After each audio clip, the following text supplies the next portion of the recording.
Bonjour à tous, merci de nous recevoir en ce mercredi 11 mars, jour des sorties cinéma. Et nous avons le plaisir d'accueillir, on va pas dire un petit nouveau, parce que Dimitri est déjà passé, Dimitri Echa, médiateur culturel au Sportica, qui pallie à l'absence de Christophe. C'est pas grave, on gagne en qualité. Oui. Allez Christophe, j'espère qu'il nous en veut pas. On va commencer tout de suite avec un film historique, un biopic historique, on va dire ça comme ça. Oui, c'est ça. Donc en fait, en ce 11 mars, on a la chance d'avoir la sortie nationale du film De Gaulle, le dernier film français avec Lambert Wilson et Isabelle Carré, film de Gabriel Debaumont qui était tourné en partie en région et qui va raconter l'histoire de l'exode de la famille de Gaulle au moment où lui décide de partir vers l'Angleterre pour faire son fameux appel. Et ça va. Donc on prend De Gaulle à quel âge là? On prend à partir vraiment au milieu là, avant qu'il commence vraiment à devenir la figure nationale, c'est-à-dire vraiment quand il vient juste d'être promu général. Donc c'est pendant la guerre, quoi. Voilà, c'est ça. Voilà. Et c'est au moment où la France va capituler, et lui, il refuse d'accepter ça. Alors il décide de partir vers l'Angleterre, laissant sa femme et ses 3 enfants en France, qui vont devoir partir en exode vers la zone libre. D'accord. Lui, il est déjà à Londres. Oui. Et c'est Isabelle Carré qui joue sa femme Yvonne. Yvonne. Et donc on suit le parcours d'Yvonne. On est également à Londres, on est des deux côtés. C'est ça, c'est une histoire parallèle entre son histoire à lui, vraiment ce qui va l'amener à faire cet appel, à être cette figure nationale de la résistance, c'est la voie qu'il va choisir, et vraiment la contrepartie qu'il va devoir choisir, c'est de ne pas voir ses enfants et sa femme pendant une petite période. Cerise sur le gâteau, je joue dedans, donc si vous me cherchez... Ah voilà, une occasion en plus de voir le film. Figurant dans ce film, mais bon... On l'aura 2 semaines, on l'aura 2 semaines au cinéma. Ah ouais, ils ont peut-être coupé au montage pour moi, allez.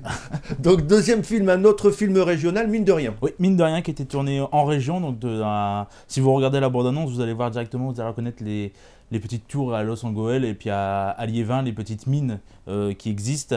C'est une histoire très sympathique qu'on a eu l'occasion de découvrir. C'est une comédie ? Une comédie, oui, une comédie très très drôle avec Arnaud Ducré et Philippe Rebaud. Qui raconte vraiment l'histoire d'une ancienne mine désaffectée où 2 chômeurs qui y travaillaient vont décider de la transformer en parc d'attractions. Ils vont vraiment la réaffecter pour en faire un lieu de loisirs, et donc ils vont ramener tous ceux qui travaillent avec lui qui aujourd'hui n'ont plus d'emploi pour en faire un lieu de vie et un lieu très sympathique pour vraiment recréer une zone d'activité dans leur ville.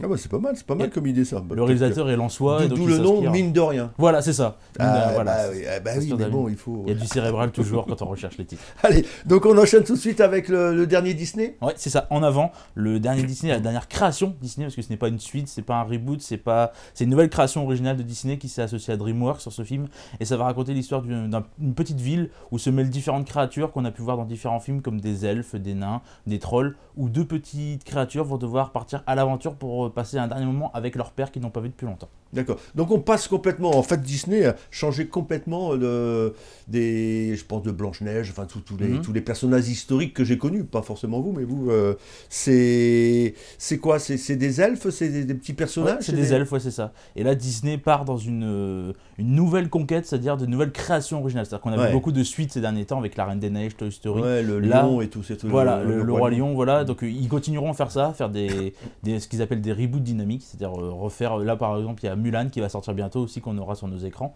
mais ils vont aller dans le cinéma d'animation de plus en plus dans les créations originales. C'est-à-dire que là, ils espèrent avec ce film, si vous fréquentez le cinéma Sportica, vous avez dû voir depuis quelques temps des bannières, on a même des petits cartons qui s'affichent en avant, donc c'est vraiment l'occasion aussi d'annoncer un nouveau film. On laisse tomber les Toy Story, les Aladdin, tous ces trucs-là, on part dans... On essaie de se renouveler. Voilà, donc on va terminer avec Cuban Network. Ouais, le dernier film d'Olivia Assayas, avec Penélope Cruz. Avec Penélope Cruz, évidemment. Pénélope, si tu nous écoutes. Évidemment, qui vient là jouer une révolutionnaire cubaine à l'époque castriste, qui va jouer justement cette meneuse de révolution. C'est-à-dire que le film, je pense pas qu'il faut en dire beaucoup parce que ça vaut le coup de le découvrir. Il raconte cette révolution avec 5 à l'époque du Che. Oui, voilà, anticastristes qui vont vraiment se révolter pour essayer de les faire tomber, et aussi vont avoir les appuis des Américains, par exemple. Donc c'est un film de guerre, un film d'action, un thriller. Film d'action. Film d'action avec des seconds rôles très très bons avec Edgar Ramirez, avec Wagner Moura. Pour ceux qui regardent les séries, c'est notamment le Escobar de Netflix qui joue dans Narcos. Donc plus d'action que dans le De Gaulle. Oui, beaucoup plus. Beaucoup plus.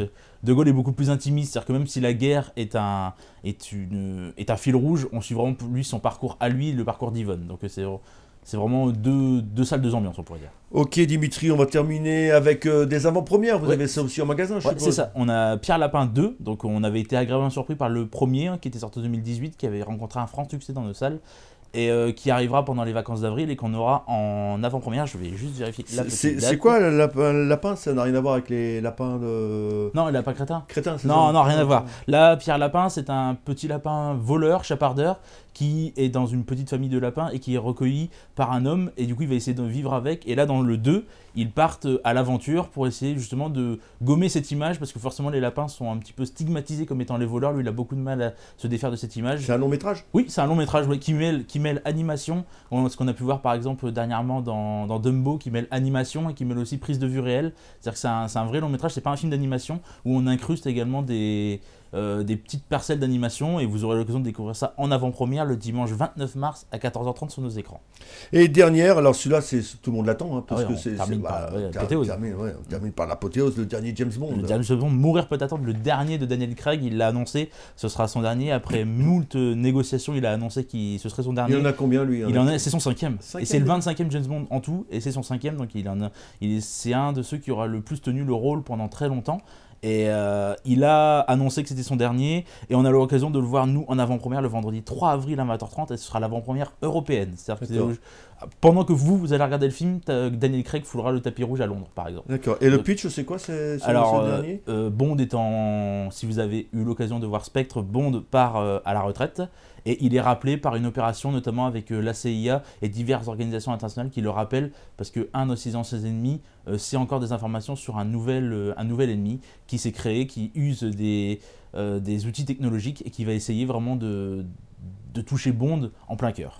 Ouais. Alors ça, c'est un film d'action par excellence. Voilà, c'est ça. Le prochain James Bond, on sait qui va remplacer Daniel Craig, non? Il y a des rumeurs, il y a Idris Elba, que vous connaissez peut-être, qui joue Luther et qui joue aussi dans pas mal de films Marvel, qui est un acteur américain. On parle aussi peut-être d'une femme pour incarner James Bond.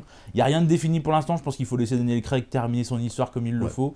Et comme il y a eu sachez que je suis libre. Voilà, comme il y a eu la transition entre Pierce Brosnan et Daniel Craig, il y aura peut-être une dizaine d'années d'écart entre les deux. Il va y avoir autant d'années entre les deux James Bond. Généralement, entre les James Bond, ils aiment bien prendre leur temps, histoire vraiment d'instaurer une nouvelle histoire. Parce que c'est vrai que moi, par exemple, qui ai grandi avec la fin des Pierce Brosnan et le début des Daniel Craig, ça m'a permis d'avoir vraiment une transition égale et de ne pas voir encore dans Daniel Craig un Pierce Brosnan, et de voir vraiment l'évolution entre les deux. J'ai connu les conneries et les Roger Moore. Ah oui, bien sûr. C'est pour ça. Allez, Dim, merci beaucoup. Merci à toi, Michel. Et nous, on se retrouve la semaine prochaine pour une nouvelle émission, l'invité du mercredi. D'ici là, bon ciné à tous. Et n'oubliez pas, on va simplement les rappeler, De Gaulle, mine de rien, en avant. Coban Network. Et les avant-premières de Pierre Lapin 2 le dimanche 29 mars à 14h30. Et Mourir peut attendre de Daniel James Bond le vendredi 3 avril à 20h30 également au cinéma Sportica. Ok, merci Dimitri. Allez, bonne séance à tous, et nous on se retrouve la semaine prochaine. D'ici là, passez une bonne semaine. Au revoir.